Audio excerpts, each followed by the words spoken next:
Inspector Lestrade, at once. Your name, sir? Dr. John Watson. He's expecting you, sir? In a way, I believe he is.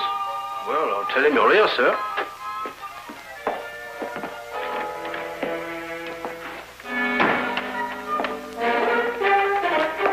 You can go in, sir. Ah, Dr. Watson, I didn't expect to have the pleasure of seeing you again so soon. Will you kindly read that? What is it? Read it. Oh. Yes, sir. Oh. I think it's disgraceful, sir. Absolutely disgraceful. What?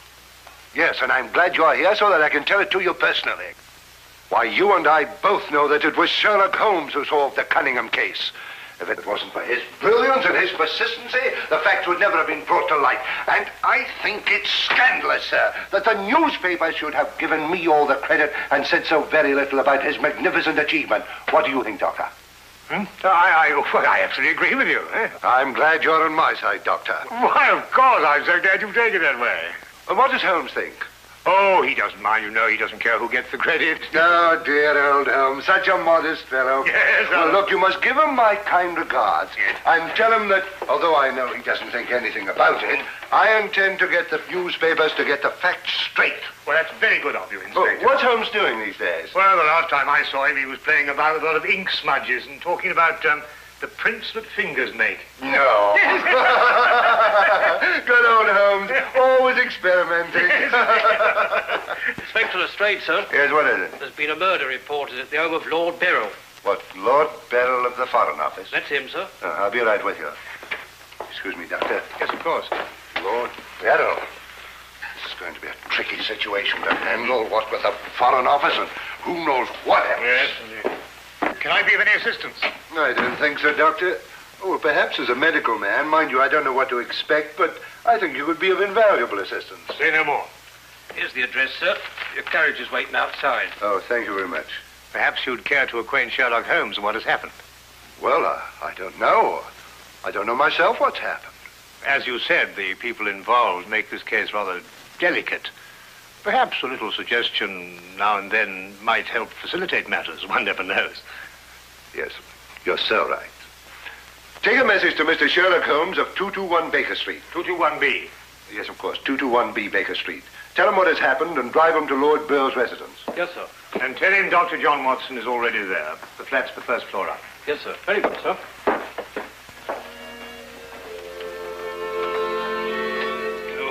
221B Baker Street.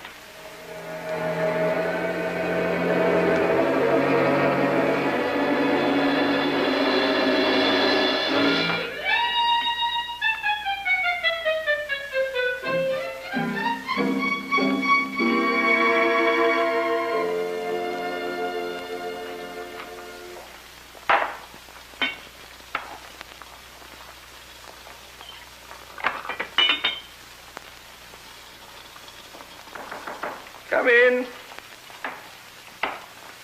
Excuse me, Mr. Holmes. Yes? A message for you, sir. There's been a murder committed at the home of Lord Beryl. Inspector Lestrade and Dr. Watson have already gone there. Thank you. Would you care to have some tea? Some tea, sir? Yes. Is that what you're making? Oh, come along. Come and have a look at this. I'm working on an extract from a special series of pygmy poisons. Oh, very interesting, sir. Tea? Well, yes, I don't mind if I do. You take milk? Yes, sir, please, sir, if I may. Splendid. Sugar? Thank you, sir. Now, where did I put that sugar? Ah, that's it. It's right here. Help yourself. Thank you, sir. So.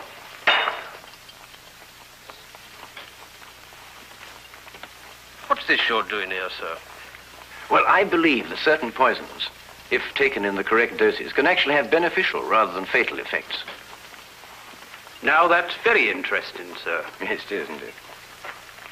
And what's all this over here, sir? Oh, that? Oh, those are some tropical leaves. They were sent to me by a friend of mine who hunts in that part of the country. The essence, you see, passes through this tube, down here and across the table, and is condensed in that retort there. And what's that stuff in the bottom there? That's lime. That acts as a catalytic agent to combine the essence of the leaves with a dark, tar-like substance, which you can see at the bottom.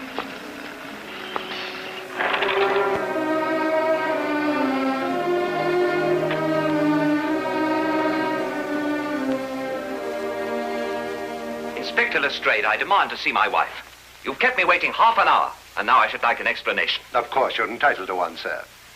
You know that Karl Oberstein was murdered in your study. I was informed of that, and it is a tragedy, of course. But I still don't see that is... Lord Beryl, your wife has confessed to shooting him. What? That's why I couldn't allow you to see her. We were taking her statement. What does she say? Apart from the actual confession of murder, she refuses to say anything. You may go in now if you wish, Lord Beryl.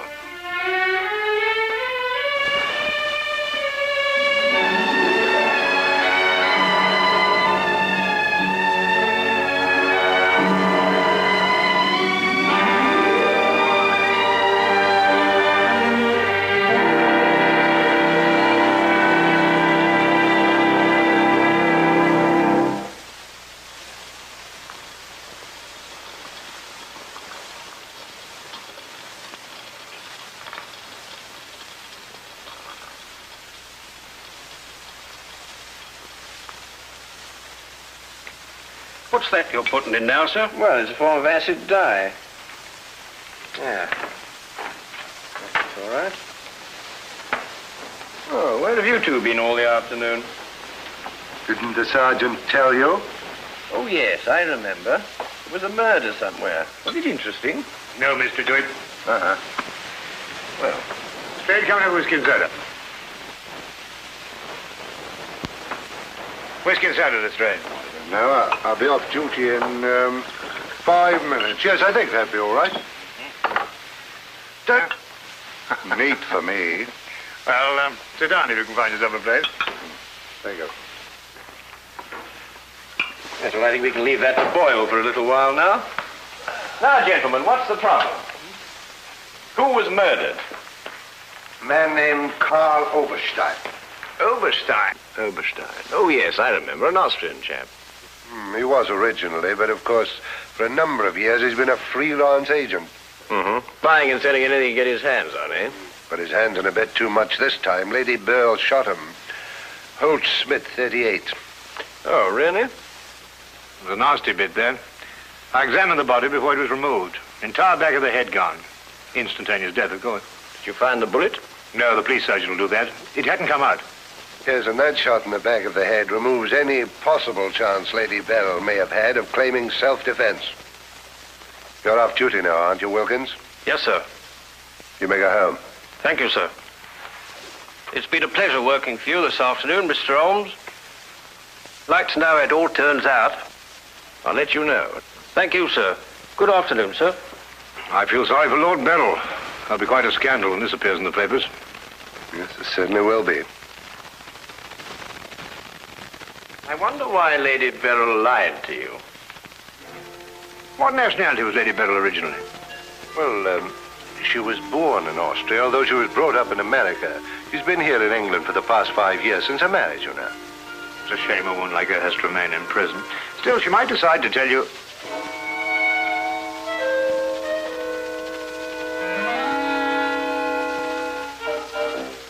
What did you say? I beg your pardon? What did you say just now?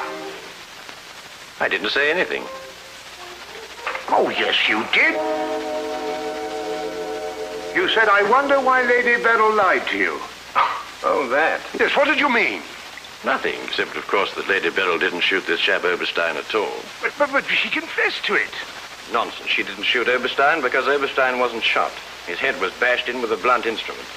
The revolver you claim was the murder weapon actually belonged to Oberstein. She found it lying by his side and pretended she'd done it in order to shield her husband. She's no more guilty than you two are. Would you hold that like a good fellow, please? Would you please repeat that? Of course, it's as plain as a... Here, would you mind holding that? Oh, well, it's not plain to me. Well, you told me that Lady Beryl confessed to shooting Oberstein. But Oberstein wasn't shot. Just because you find a man with the back of his head shattered and a gun lying by his side is no reason to assume he's been shot. Thank you. You also assumed that the bullet had lodged in Oberstein's cranium because it hadn't emerged through the front. Now, any student of elementary ballistics knows that the greatest damage to the skull is on the opposite side to which the bullet entered. The point of entry is always clean. But the gun we found was an Austrian gun, and Lady Beryl is an Austrian. Now, there's a logical bit of reasoning for you. Would you mind holding that, please? Lady Beryl saw Oberstein lying there and jumped to the same conclusion we did. Well, Lady Beryl's innocent. Then somebody else is guilty. Brilliant. We've got to get back to the premises and re-examine them for clues. You come with us, Holmes. This nonsense can wait. Nonsense? Nonsense.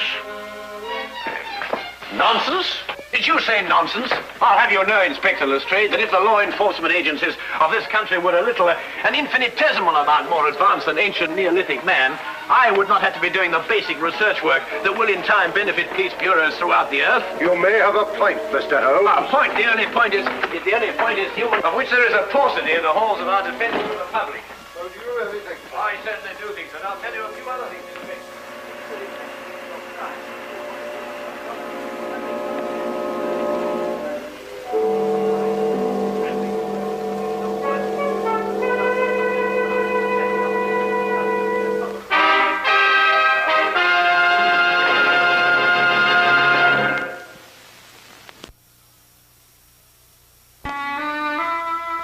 And now we return to the case of Lady Beryl. Yes, is to be dependent 90% on a good memory. Details, Lestrade, those are the things. She's in here. Normally I'd detain her for confessing to a crime she didn't commit, but, well, what with the Foreign Office and all that, I don't believe I will. No, Lestrade, you don't want to hold her. Much easier to solve the crime if she's out. Exactly. Inspector Lestrade.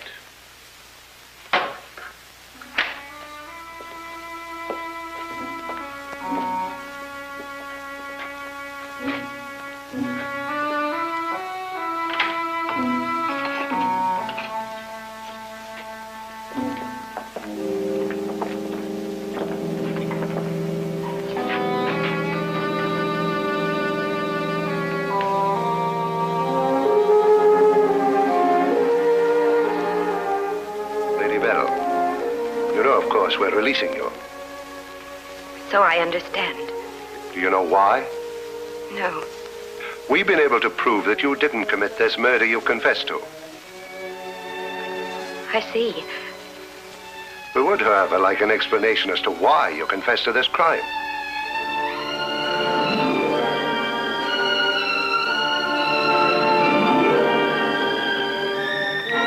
I prefer not to explain my actions, Inspector. You realize, of course, that your actions are in themselves punishable and that we could detain you. I see. You still prefer to make no statement? That is correct. Very well, Lady Beryl. You'll be released as soon as the formalities can be cleared. Thank you. Human beings lie to gain, to cover, or to protect.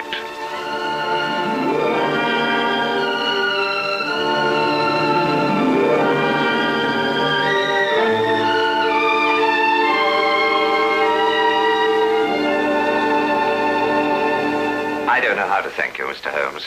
Please consider me forever in your debt. Not at all. You're in the Foreign Office, aren't you, Lord Beryl? I am. Had you ever met Herr Oberstein before? I had. Exactly when? Last week. For the first time? And the last time. I see. I believe it was his habit to offer large sums of money to men in key positions for the information they may have had in their possession. I believe that was his habit, Mr. Holmes. Thank you. Oh, Lord Beryl, while your wife is on her way here, I wonder if I might look at the premises of the crime. Well, of course, of course. It happened in the study. With your permission. My house is yours, sir. Thank you.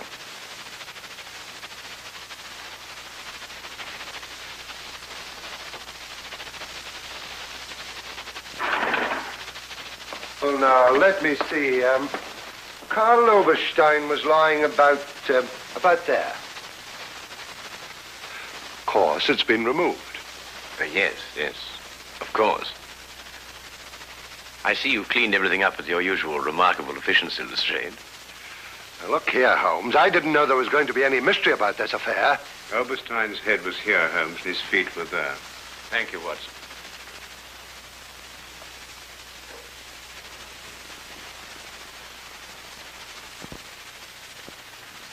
Where was the gun lying? To the left of the body. Nearer the head or the feet? Nearer the head. Was Oberstein face up or down? Face up. I had to turn him over to examine him. Has there been any effort made to gain forceful entry into the house? None was reported. What? Lord Beryl, do you use glasses when you read? Yes, I do. These? Are they your only pair? Yes. Who first discovered the body? I believe my secretary. Is he here? Yes. I'll call him. Thank you.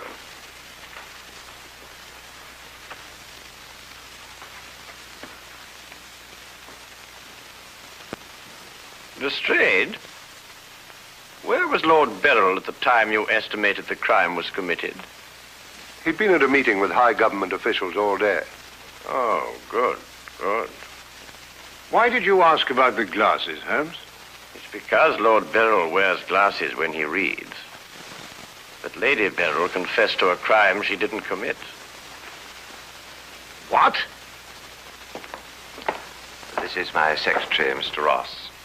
You've met Inspector Lestrade and Dr. Watson. This gentleman is Mr. Sherlock Holmes. How do you do? I understand it's through your efforts that Lady Beryl was returning home. Partially through my efforts. I wonder if I could impose upon you, Mr. Ross. Of course, sir. Would you mind taking these sheets of paper and roughly outline the position in which you discovered the body? Outline it in scraps of paper. If you would be so kind. Why, of course. What's the purpose of that? How many men have you on the premises, Lestrade? 2 outside. Why?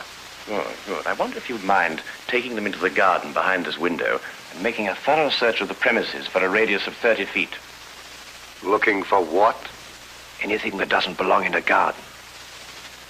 Are you serious, Holmes? Completely.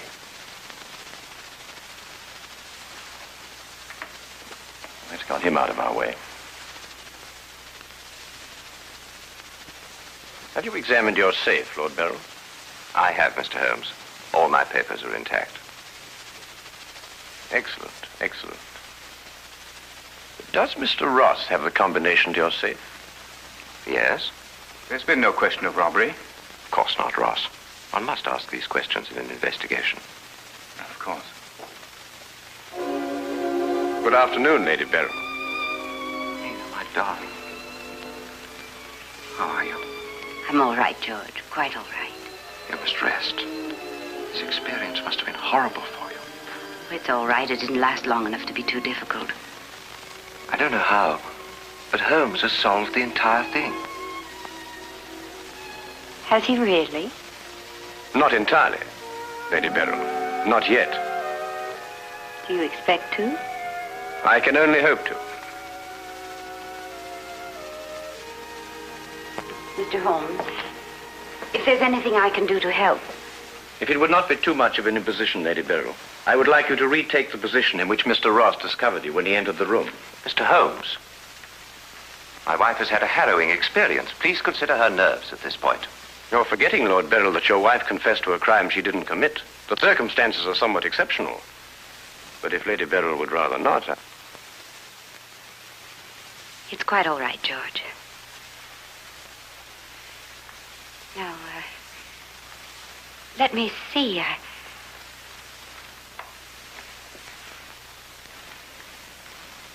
I was standing here.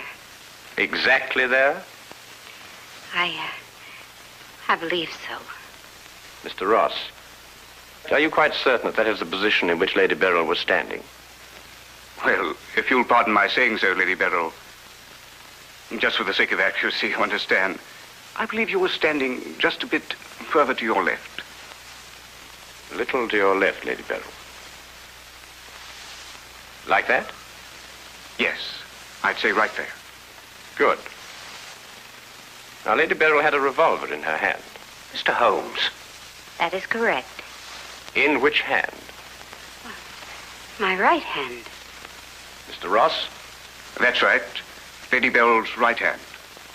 Lord Beryl, do you happen to have a revolver in the house? Yes, I have. May I have it? I'm not going to ask my wife to... Yes, I am. If your wife has no objection.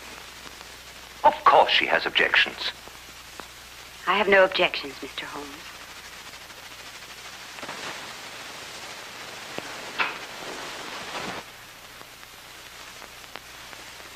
Ah, excellent. A .38 caliber. Do you notice, Watson, that it's patterned very closely after the Schmidt-Holtz, the revolver in question? Lady Beryl, is that the way you held it? I believe so. Mr. Ross? Yes, it was like that. Mr. Ross, I'd like you to think very hard. A great deal depends on what you're going to say now. As far as you can remember, that was the position of Herr Oberstein's body? Yes. And where in relation to Herr Oberstein's body and Lady Beryl were the broken eyeglasses? Over there. There? Yes.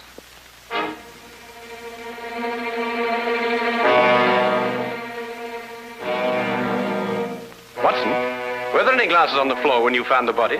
Absolutely not. You're positive? Positive. That's right. I didn't know what I was saying. There were no glasses on the floor at all. There weren't any glasses on the floor when you found Lady Beryl bending over the body. But there were when you sent Herr Oberstein crashing to the ground.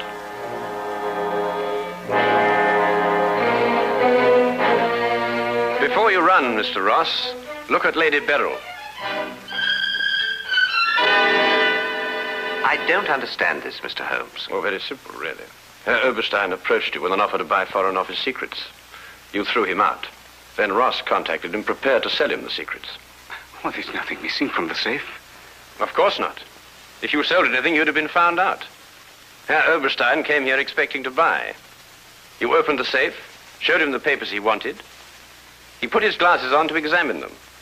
And then when he paid you, you smashed his skull in. He fell, breaking his glasses. His revolver dropped from his pocket. Then you replaced the papers, pocketed the money, and left. It's a lie. Why, you filthy... The unfortunate point occurred when Lady Beryl discovered the body. You read the evidence incorrectly. I thought the gun was my husband's. Similar, but not the same. And the glasses. A very common variety of frame. You gathered up the pieces, except a few fragments, and threw the frames away. Yes. Then you lied to protect your husband. Yes. Nina.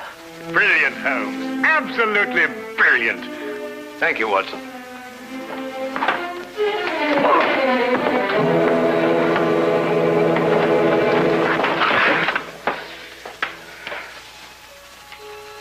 My humble and very grateful thanks, Mr. Holmes. It's been a pleasure to help so brave and noble a woman. I'm still not quite certain what's happened, but I know we shall both be forever indebted to you.